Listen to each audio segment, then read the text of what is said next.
Moses leaving Egypt.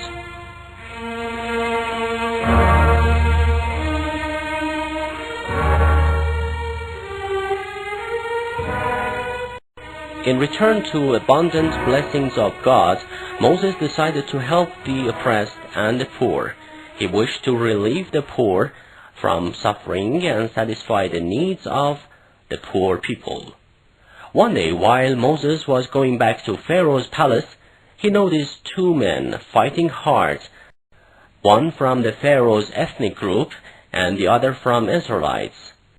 The man from Israelites shouted for Moses' help, so he went ahead and hit the other man in the head.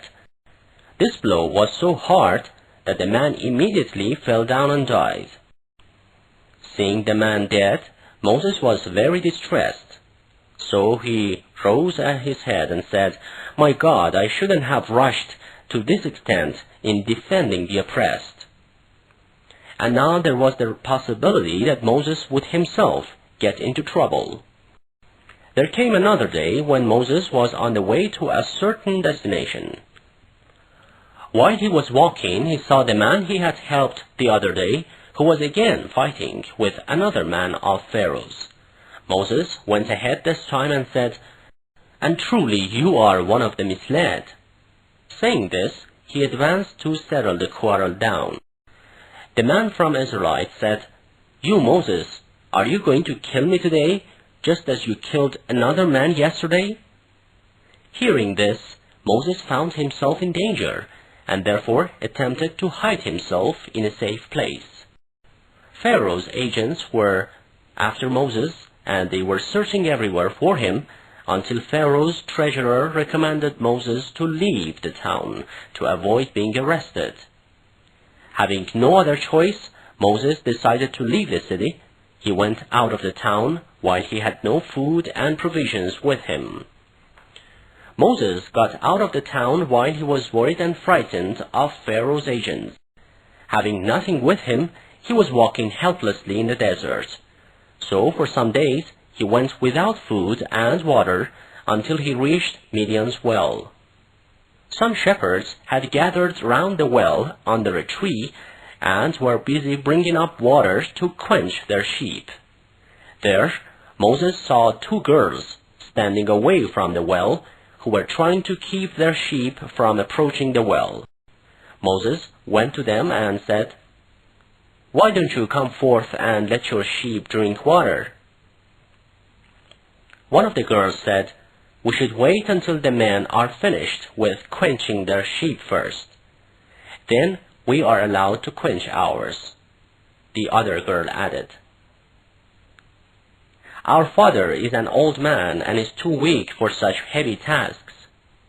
Moses said, "I will help you. Bring forth your sheep." Moses went to the well and took out a bucket full of water and quenched the two girls' sheep with it. One of the girls said, "You honorable man, we are thankful to you. May God reward you well on this." They thanked Moses and went to their houses.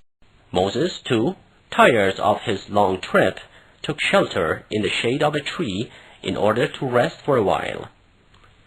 He also raised his head toward the sky and said, "You, the Most High, I need thy blessing and favors in this desert, and as long as I am lonely and defenseless here, I shall seek refuge in you."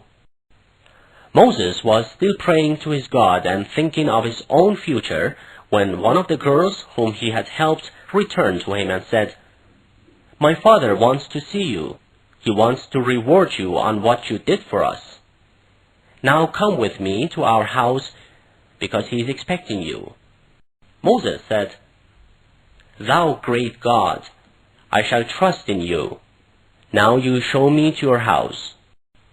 They got to Jethro's house after walking for some time.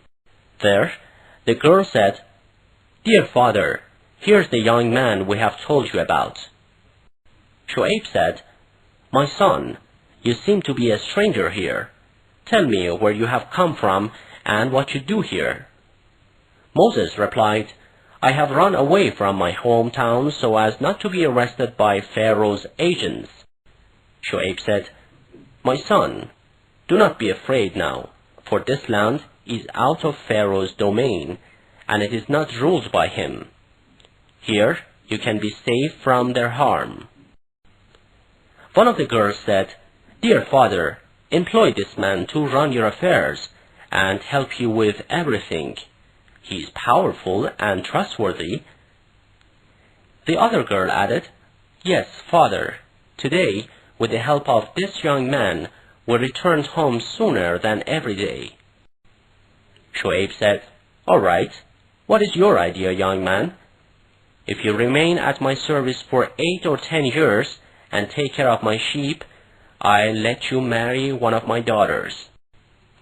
Moses said, "As I know no one here, in this land, I'll be happy to be at your service."